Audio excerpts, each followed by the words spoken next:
Night fell furiously over the frozen land, one of those Christmas storms that show no mercy, not even to ghosts.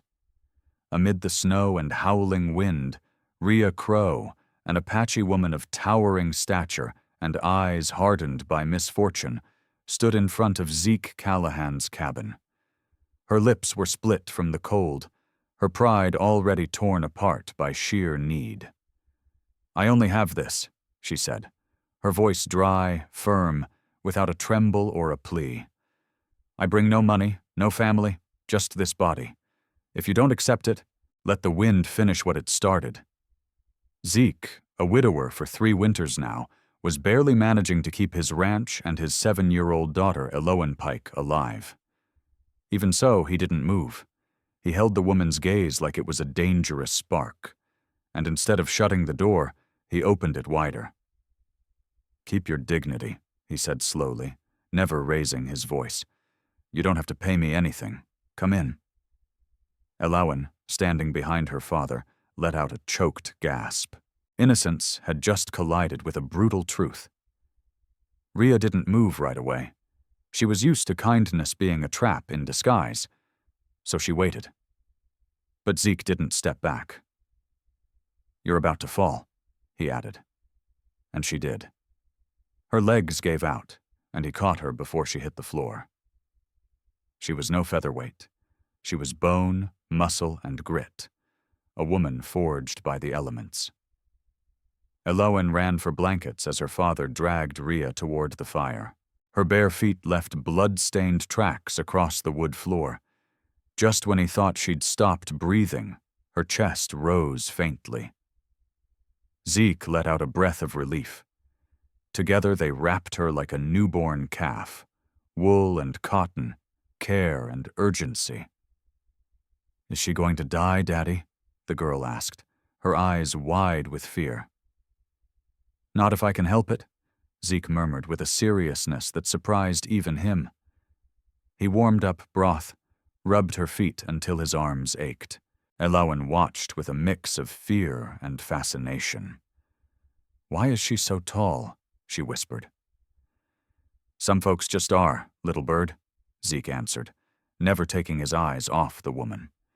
He saw her as a fallen mountain, more bone than flesh, more battle than rest. Still, there was something fragile in the way she lay there, as if she didn't know whether to give in or claw her way back to life with broken nails. After nearly an hour, Rhea's eyes opened. Dark, tired, alert. "Where am I?" "Red Hawk Basin," he replied. "My ranch, Wyoming?" She tried to sit up, but he placed a hand on her shoulder. "You're safe." The words seemed to rip a bitter laugh from her.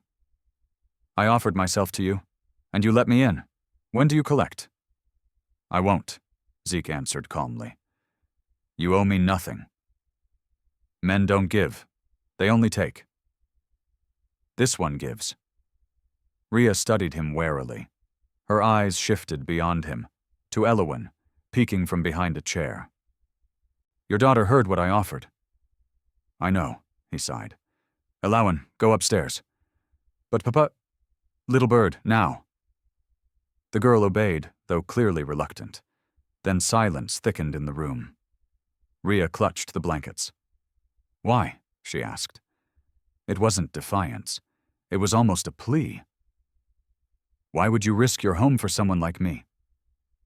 Zeke took a moment before answering. "It's Christmas Eve, and you're still human. I spent 3 years wishing someone had helped Willa, my wife, when she needed it most. I can't change what happened, but I can change tonight." Rhea closed her eyes. A tear rolled down her weathered cheek.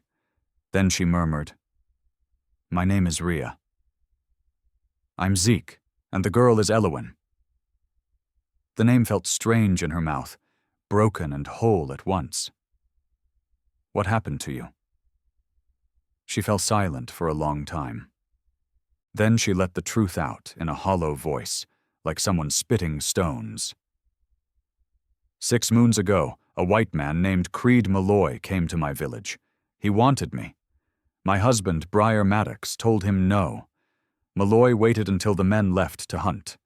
Then he came back with fire, with guns, burned everything, killed everyone. Her hands clenched into fists. Briar died protecting me. I ran. Malloy thinks I belong to him, thinks I owe him gratitude for not killing me. The fire crackled. Outside, the blizzard howled like an old wolf. Zeke, barely holding steady in that white hell, made a decision that would change everything. Then he'll have to go through me first, he said, and his words were neither promise nor threat. They were certainty. Rhea looked at him, searching for a trap, a price, a lie. But all she found was a weary man, jaw tight, eyes clear like the sky before a storm. She only saw a man with tired shoulders, gentle eyes, and a jaw hardened by too many winters. Why? She asked again, lower this time, like she wasn't even sure she deserved an answer anymore. Because you deserve better than what this world has given you, Zeke whispered, never breaking eye contact. And because my daughter needs to know that goodness still exists. His words floated in the cold air like snowflakes that never touched the ground. For 3 nights, Rhea waited for that payment life always demanded to come due. She slept in the room that had once belonged to Willa Maddox, in a bed too small for her, her feet dangling off the edge like her body couldn't fit anywhere in the past.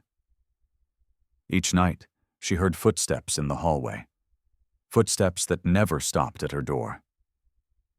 Each morning, she woke alone, still wearing the nightgown Eloan had given her. Routine became both companion and doubt. On the 4th day, she found him in the barn, calmly brushing the horse like the rest of the world didn't exist. Rhea stood in the doorway, watching.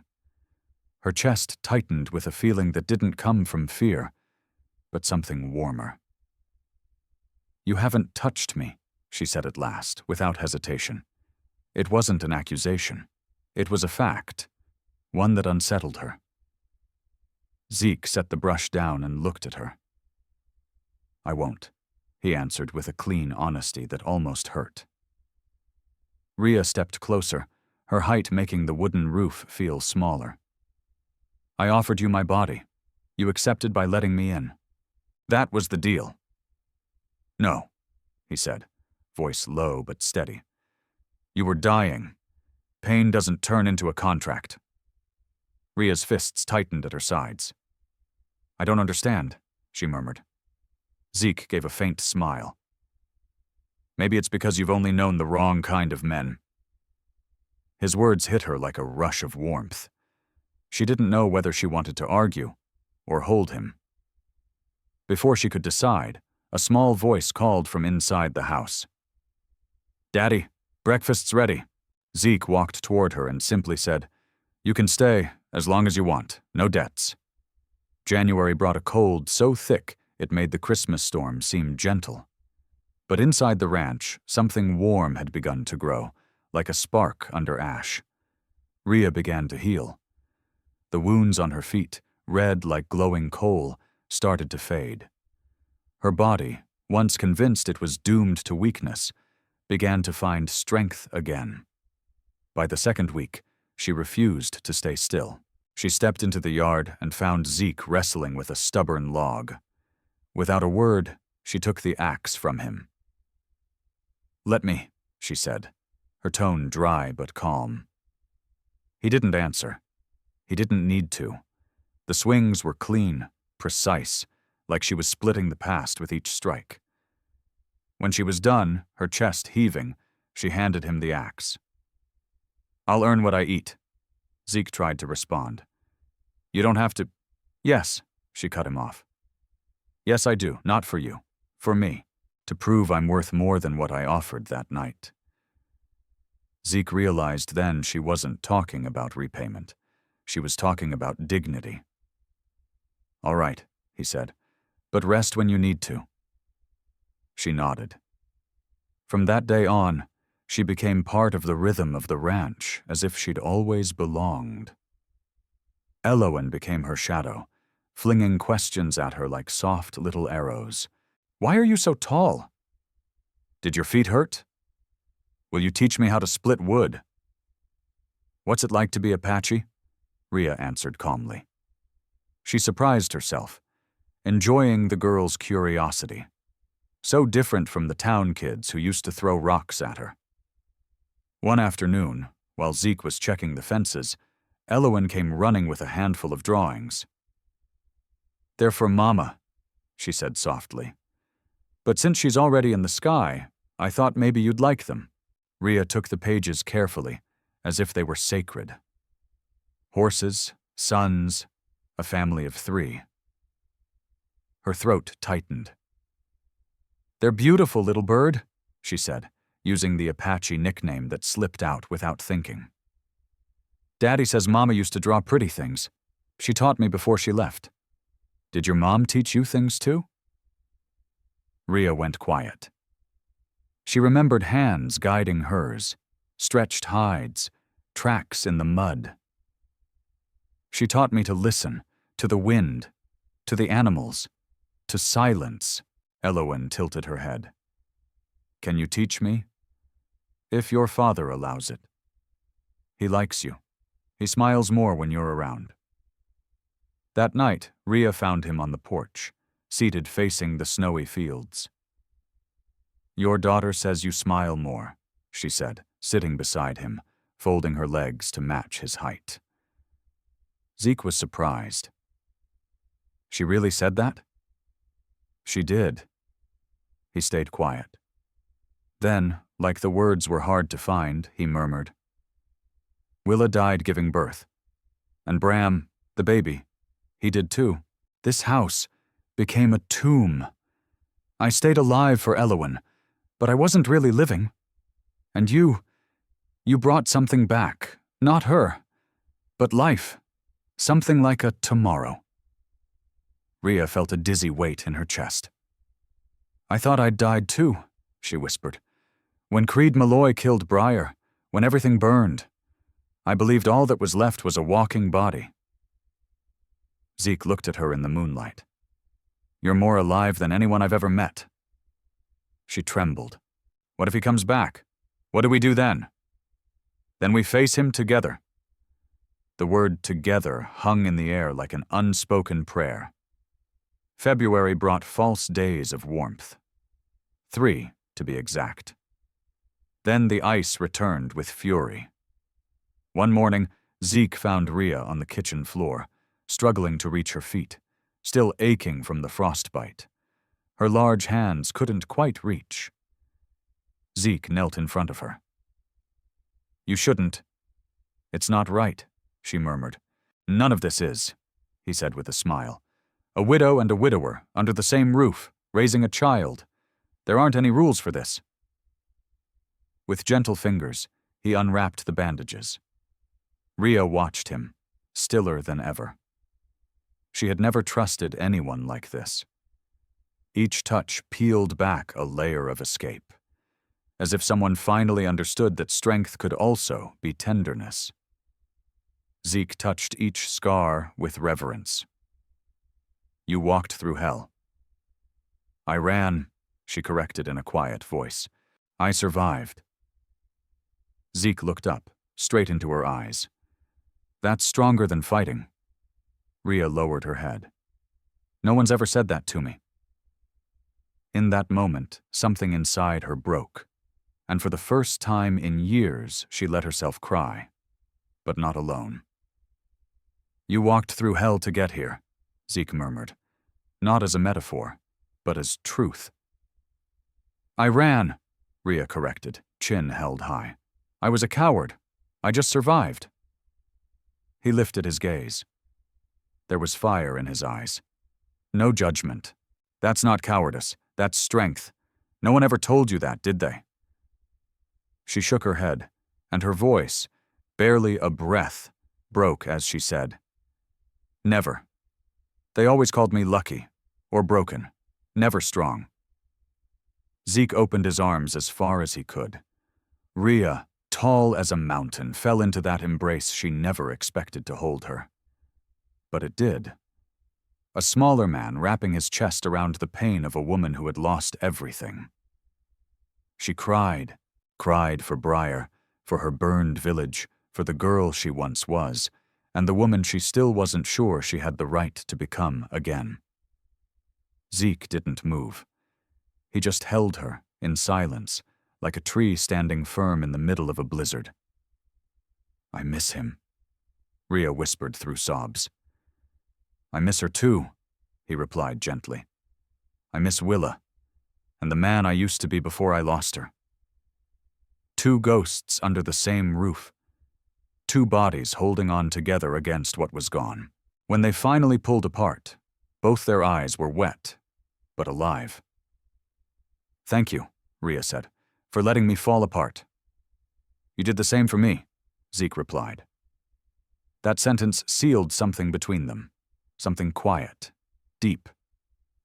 She took his hand. Her palm, immense, covered his, but it was him who squeezed first. In that gesture, their worlds came together. Pain, dignity, and care. A spark was born, one that neither winter nor fear could put out. From that first stormy night, when he had turned down her body, something had grown. It wasn't just attraction. It was respect. Attention that didn't need words.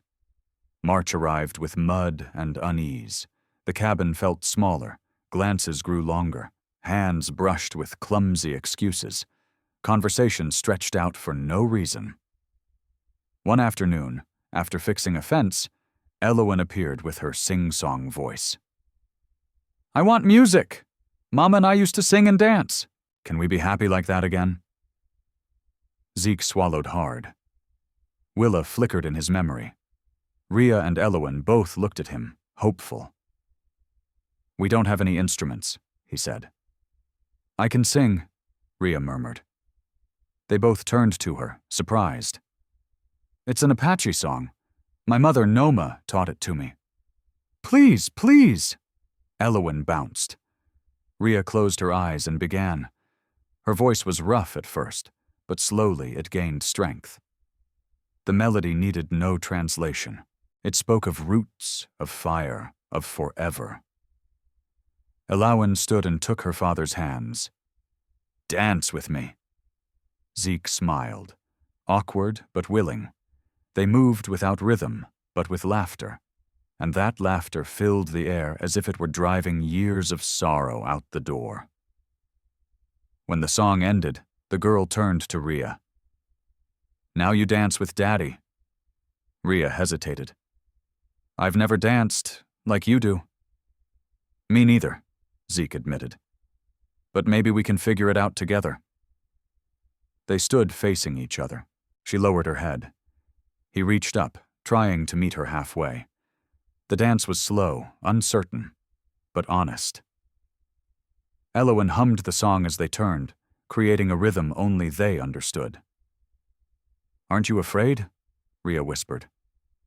"Afraid of what? That I'll break you?" Zeke shook his head with a soft smile. "And if you do, it'll still be worth it." The words pierced her like a sweet thorn. Rhea lowered her gaze. He held it. They weren't dancing anymore. They were just close. So very close. "Daddy, are you gonna kiss her?" Elowen's clear voice burst out. Both of them jumped, laughing nervously, startled apart. The girl looked at them, amused. "Mama used to say people dance like that when they're in love. Do you love her?" Zeke opened his mouth, closed it, opened it again. "Yes," he said at last. "I think I do." Rhea's eyes widened. Elowen clapped her hands. Before Reason had a chance to speak, Zeke touched Rhea's face. She leaned toward him. The first kiss was slow, calm, deep, a signatureless pact between two broken hearts. When they pulled away, Rhea whispered, "I don't know how to do this." "Me neither," he admitted. "But maybe we can figure it out together." Elowen threw her arms around them tightly. "I love this. Our family is perfect." Outside, The snow was starting to give way to a shy spring. Inside, 3 souls who had once been lost were finding warmth in a new home. Rhea woke before dawn, carried firewood, fed animals. Every act was a step in rebuilding herself. Zeke watched her from the doorway, seeing how this strong-handed woman was weaving a future from what had once been ruin. He admired her, not for her size or her past, but for how she kept enduring without ever forgetting to care. Elowen wouldn't leave her side. She followed her like a living legend. How do you track a deer? What's it like living without a mom? Do you cry at night too? Rhea answered with patience. She was learning to share without hiding. One afternoon, with the wind beating at the windows, Zeke found Rhea by the fire, lost in thought. He handed her a mug of hot chocolate. Their fingers barely brushed. But it was enough. She was still afraid. He knew that, and he honored every boundary as if they were sacred. They worked full days fixing fences, cleaning the barn. In every task, in every shared silence, something was growing. Something that was no longer just tenderness, but belonging. Zeke taught Elowen to ride. Rhea adjusted the saddle, corrected posture, watched over them like someone who wasn't just protecting, but guarding what was hers. And Elowen, between laughter and dust, began to say it out loud. My family. Every evening, Rhea helped Zeke prepare dinner. Between soft laughter and Elowen's endless questions, the 3 of them shared stories, fragments of the past, pieces of their souls. There, around the creaking wooden table, scars didn't sting as much, and the idea of a future no longer seemed impossible. Rhea still remembered Briar and her village turned to ash, but no longer with a knot in her throat. Zeke's presence was teaching her that life could be rebuilt, that love, even shattered, could bloom again. Zeke noticed Rhea often stared at the snow at night. One of those times he sat beside her without a word. He just stayed, and in that shared silence, she allowed herself to rest inside. With Elowen asleep upstairs, the cabin felt wrapped in a hush of whispers. I'm afraid, Rhea confessed, her voice barely above a breath. Afraid of losing again, of giving my heart and ending up empty all over again. Zeke took her hand. It was a strong hand, large, rough from work, but warm. I'll protect you, he said, no frills, no hollow promises. And Rhea understood, without needing another word, that this man, who at first glance seemed so quiet, was her anchor. Their relationship moved forward with a tenderness that didn't rush. Rhea was learning to laugh without guilt, to sleep without feeling weak, to look at Zeke without fearing her own vulnerability. She was discovering that tenderness, too, was strength. Zeke began teaching her to read ranch papers, letters, receipts, documents. Rhea had never had time for such things. Their hands brushed as they passed the pages, and without meaning to, their bodies leaned closer. The warmth between them was subtle, but constant. One afternoon, a fierce storm shook the farm.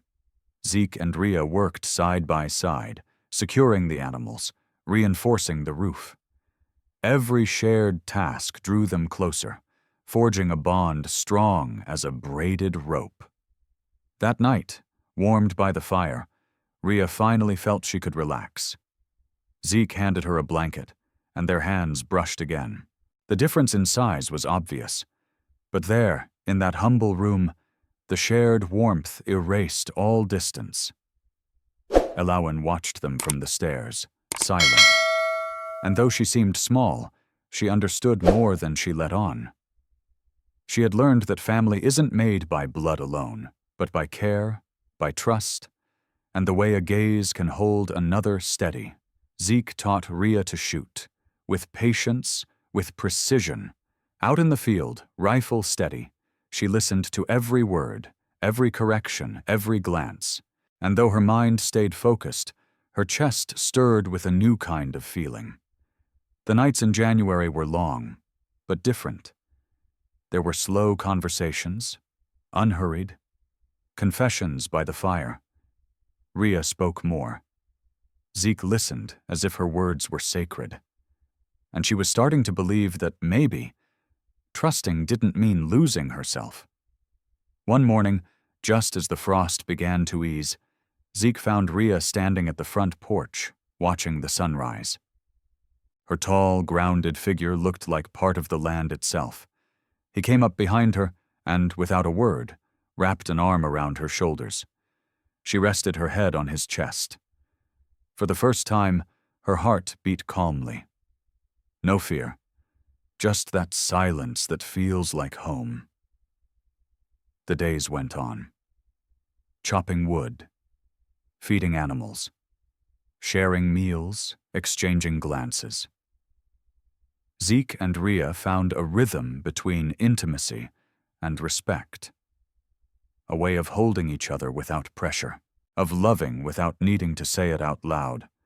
One evening, as they gathered branches, their bodies ended up close. The cold air around them clashed with the heat between them. Their hands barely touched, but that touch was enough to shake them. Eloan, playing with dolls by the fire, listened to the quiet and understood. Rhea smiled at Zeke, and he, with a look full of unspoken things, smiled back. They both knew, without saying it, that this was real, that this second chance life had handed them would not go to waste. The winter stayed harsh, but the cabin felt like eternity. Rhea curled up beside Zeke and Eloan, and at last she understood that surviving wasn't just about escaping the past. It was about building the present, filling it with love, with warmth, with certainty. February brought the first hint of danger. Zeke, rifle resting on the doorframe, watched the horizon. Rhea, out in the stable, stroked a horse's flank. Their eyes met often. There was no need for words. The promise to protect each other was already made. Eloan kept playing in the straw, unaware of the weight behind those looks. Rhea taught her how to ride with confidence, how to keep balance, how to listen to the animals. Every gesture, every correction deepened a bond that was already family. Zeke began mapping escape routes, marking signs, preparing just in case. Rhea watched him, admired him, his steady hand, his calm, his way of not flinching before the unknown. The northern wind pounded the walls. The snow offered no mercy. She secured the windows. He checked the gunpowder. Their synchronicity spoke of a connection deeper than routine. One night, with the wind howling outside, Rhea sat by the fire. Zeke took her hands. The warmth between them didn't come from the flames. It came from touch, from shared memories, from closeness. He told her about his childhood, about his father, Orson Maddox, how he taught him to ride, to shoot, to never give up. Rhea listened like each word opened a window, their gazes wove together, a bond sewn with invisible thread, but unbreakable. Eloan fell asleep early. They stayed up, cleaning rifles, reviewing maps, their hands brushed, smiles slipped out, and love, without warning, kept on growing. One gray morning, Rhea stepped into the field. She saw tracks in the snow, signs someone had been nearby. Her instincts screamed. She ran back to the house. Zeke caught her in his arms. For a moment, fear melted into dangerous tenderness. They spent the afternoon making plans, without alarming Eloan. Rhea found herself surprised by how much she trusted him, how just a look from him could calm her. He taught her to shoot from a distance, to protect without fear. Their bodies aligned. The warmth was inevitable. Night found them by the fire, hands intertwined. And in that silence, without a word, they were already family. Shadows danced across their faces.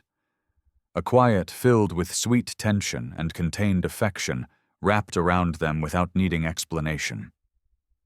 From the top of the stairs, Elowen watched them, fascinated by how they understood each other without speaking.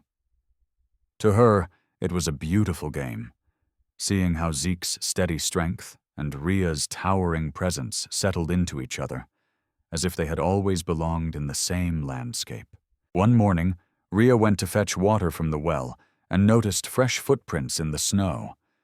Her heart clenched. She ran back to the cabin, where Zeke reacted instantly. Within minutes, they had set up defensive positions. Tension thickened. And with it, something else. That invisible closeness that grew each time they worked side by side, building trust and desire in equal measure. Zeke and Rhea set up barricades, checked weapons. Each movement was part of a silent choreography. They spoke with their eyes. "We're in this together," they said without saying a word. That afternoon, Zeke found her studying maps by the window. He came up behind her and placed a hand on her shoulder. Rhea leaned into him just slightly. For an instant, everything vanished. The cold, the fear, the world. The following days were filled with training and preparation. Zeke taught her defensive strategies, and Rhea learned quickly. Her mind was sharp, her body strong. Together they were something new, a force. Elowen, quieter than usual, stayed close to the fire, drawing or playing with dolls. She could feel the tension outside. But inside, she found shelter in her improvised parents. Rhea and Zeke kept up their routines, but their hands brushed more often.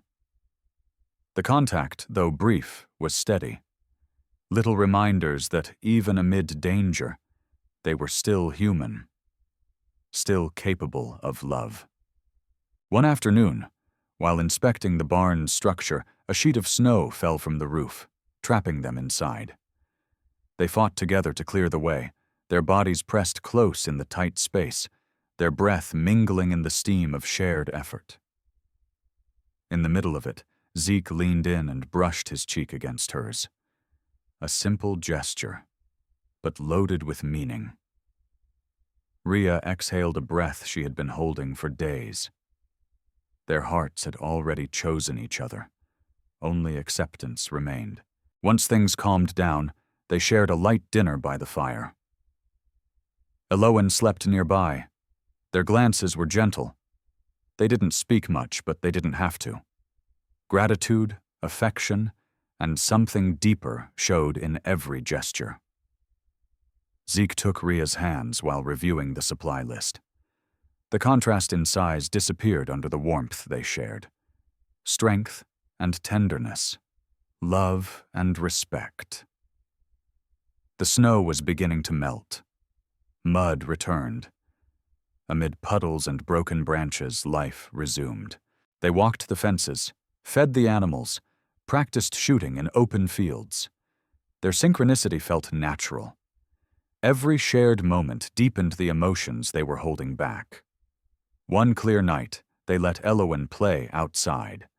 The girl ran barefoot across the wet ground, laughing and flinging water into the air as if blessing the world. Rhea followed her. Zeke watched from the doorway. That image, a laughing child, a watchful woman, a man full of quiet love, reminded them that they were still human. And as long as they had each other, there was nothing they couldn't face. Zeke walked over to Rhea. Together at the edge of the barn, they gazed at the stars. Their hands met without rush, and in that shared breath, a silent promise was made. She rested her head on his shoulder. He wrapped his arm around her, careful, aware of her strength, but intent on holding her. The night was theirs. A brief refuge, a moment without fear, without enemies. Just them, together. Rhea understood then. Creed Malloy's threat hadn't torn them apart. It had pushed their hearts toward each other. What they were building now was already stronger than any danger. Spring was peeking through, but the threat still lingered. Zeke, rifle in hand, watched the horizon. Rhea, from the window, watched him. Their eyes met through the glass. Between worry and tenderness, they shared a silent promise to protect each other. Elowen played unaware of what was coming. Rhea taught her to spot tracks, footprints, unusual movement. It was her way of preparing her, without scaring her. Zeke and Rhea mapped out routes, distributed weapons, marked defense points, and between each line they drew, their fingers would brush. Accidentally. Every touch held weight. Every silence, a charge of held-back emotion. One afternoon, while fixing a fence, Rhea bent down to pick up a tool. Zeke leaned down, too. Their hands met. Slowly. The world seemed to stop. Longing, attraction, understanding. It all pulsed between them. Night fell like a cloak. Outside, the wind spoke to the trees. Inside, Zeke and Rhea sat together by the fire. Their shoulders touched. They shared the warmth, the fear, the desire. Elowen was asleep. Zeke took Rhea's hand and laced his fingers through hers. She didn't pull away. That single gesture said everything. You are my shelter. One morning, fresh tracks in the snow confirmed they were no longer alone. Zeke gave quick instructions. Rhea and Elowen took their places. The tension was real, but so was the trust. Every order, every motion, every glance between Zeke and Rhea spoke of unity. The threat was from outside, but what they'd built inside was unbreakable. Zeke checked his rifle. Rhea stood at the doorway, a brush of hands as they passed. A shiver. No words were spoken. None were needed. While reinforcing the barn barricade, Zeke showed her how to shoot from afar. Their breathing aligned, their bodies close. Survival language blending with something much more intimate. Elowen watched them from a distance. What she saw wasn't just safety. She saw home. That night, the storm hit hard. Inside, dinner was quiet but full of glances. Every movement, every casual touch was a reminder of what they had built. Love, protection, and a shared promise. Once Elowen fell asleep, Zeke stepped closer. His hands found Rhea's on the table, and in that moment, the outside world ceased to exist. A silent bond held them together. Strong and gentle, like an invisible thread that wrapped around more than just safety. In the early morning, a noise among the trees alerted Zeke. He woke Rhea, and together they watched the snowy horizon from the window. The fear of Creed Malloy no longer paralyzed them. It had made them stronger. Every shared decision, every look filled with determination, reinforced the bond between their bodies and their hearts. As the light began to break, they saw 3 riders approaching. Zeke gripped his rifle. Rhea pulled Elowen close. Their hearts pounded, not just from fear. There was something more. Restrained desire, unspoken vows. The riders reached the edge of the land. Creed dismounted with that usual arrogance, scanning Rhea like he still had some claim to her. Zeke stepped forward without raising his voice. Rhea didn't retreat. Her height and presence alone cut the air. Creed spat out words meant to intimidate. Jabs about Zeke's size, about Rhea being just a woman. But they didn't flinch. Not a single step back. They looked at each other. Understood. Protected. Rhea stepped forward with a low, steady voice. Zeke covered her without thinking. They moved as one. When Creed drew his weapon, Zeke was faster, and Rhea was stronger. She twisted and disarmed him without mercy. This wasn't luck. It was synchrony. It was bond. It was love that knew how to defend. Then Elowen appeared, holding her small rifle. Serious, unafraid. Zeke stepped beside her. Rhea closed the circle. They were no longer just a group. They were a family. Rhea spoke one last time. Her words, low and sharp, cut like a blade. "You don't own me! Not now! Not ever!" Creed dropped to his knees, humiliated, broken, defeated.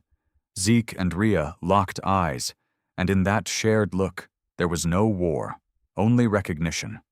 Love and unity were more powerful than any violence.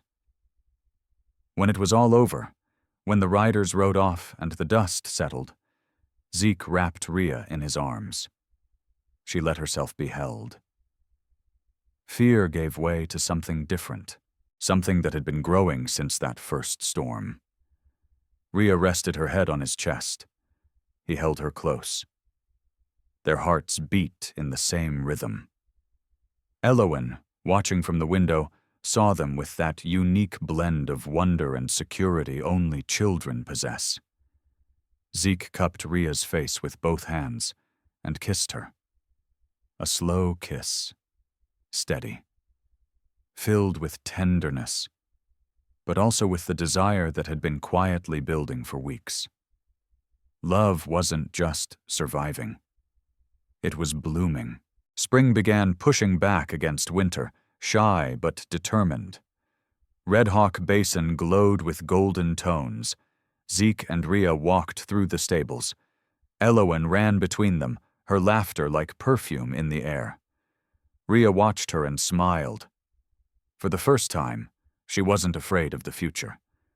Zeke took her hand. Their fingers intertwined as if they'd been doing it for years. They no longer just shared defense. Now there was intimacy, affection, and a desire that knew how to stay, one that didn't ask for permission, but always gave respect. The cabin was different now, more alive, more theirs. The walls held new secrets, laughter, tears, confessions by the fire, silences that no longer hurt but spoke of deep love. Rhea leaned her head on Zeke's shoulder. He touched her gently with his. A simple gesture, but immense. Every touch spoke of two souls that had learned to trust, to love, to hold one another. Zeke thought back to that Christmas night, to the woman who arrived covered in snow, offering her body just to survive. Now he understood that her desperate offering wasn't only about hunger or cold. It was the beginning of something neither of them could have imagined. Rhea looked at him. Her eyes shimmered. Every memory of loss now mingled with gratitude. There were no more shadows without light, no more nights without mornings. Elowen interrupted with her usual flood of questions about animals, plants, the wind. Rhea answered with a gentleness that even surprised Zeke. And he watched her, quietly, proud. Later they worked in the garden, turning soil, planting a future. Their hands touched without meaning to, or meaning to, but not yet saying it aloud. At sunset, Zeke offered his arm. Rhea took it without hesitation. Back at the cabin, the fire crackled. Rhea sat beside him. Their hands found each other again. The warmth was real, inside and out. Elowen slept upstairs. Zeke and Rhea looked at each other. Each gaze was a poem. A thank you. And I need you. She laid her head on his shoulder. He wrapped an arm around her waist. The difference in size didn't matter. Affection has no measure. Zeke brushed her hair. Their lips drew closer. The first kiss was deep, not from passion, but from everything they carried. Tenderness became body. The body, a promise. There was no rush, only the present. Rhea responded, with sweetness, with strength, with desire and care. They were two broken people, rebuilding each other with every touch. The fire bathed them in light. Zeke took her hand and led her to the window. "Look," he whispered. The sky was full of stars, and among them, they had found their star. The silence was full of unspoken promises, of futures that were no longer just wishful hopes, but certainty. Elowen woke for a moment and saw her parents there, together, embraced. Zeke winked at her. Rhea smiled, and the child understood something no one needed to explain, that love and safety could exist at the same time, and that her family, though woven in the middle of a storm, was real, was strong. They embraced, the three of them, forming a warm circle in the heart of winter. Each heartbeat synced with the others, as if their hearts no longer knew how to beat apart. The fear of the Christmas before had been replaced by something far stronger: hope. Rhea and Zeke now spoke freely. They shared stories from their past, some broken, others sweet, and with every word, they wove something new. Zeke leaned toward Rhea, whispering simple but eternal words. "I choose you. I protect you. I love you." She answered with a quiet smile and a kiss that said it all. Spring had begun to bloom gently in the valley, and the cabin that had once been a shelter had now become a home. Their days of struggle had forged an unbreakable bond. And now, in the stillness, Zeke placed his hand on Rhea's belly and felt the faintest movement. They looked at each other.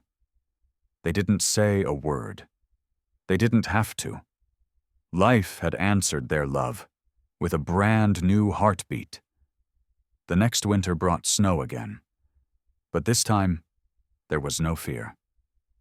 They decorated the tree together, laughter, songs, flickering lights. Zeke kissed Rhea's shoulder as she hung a star. That first storm had been their beginning, and every day since that night had been a victory. They placed a hand together on Rhea's belly, feeling the little one move with strength. It wasn't just a baby. It was a promise, a second chance that life had given them. Outside, the snow drifted gently. Inside, the cabin glowed with firelight. And something more. Love. Zeke and Rhea shared one last kiss in front of the fire. Not a goodbye, but a forever. Because what they had built, together, wasn't just a story of survival. It was a story of redemption, of family, of a love that never asked permission, but promised to stay. And in that little cabin in the middle of Red Hawk Basin, where once there had been only pain and escape, now there was only peace, and the certainty that they had found more than just shelter. They had found home. If this story moved you, we invite you to join us in discovering more true tales from the Old West. Stories that honor resilience, tenderness, and the spirit God placed in those who forged the frontier. Subscribe. Leave your thoughts in the comments. Share this story, and ride with us once again through this untamed land. Thank you.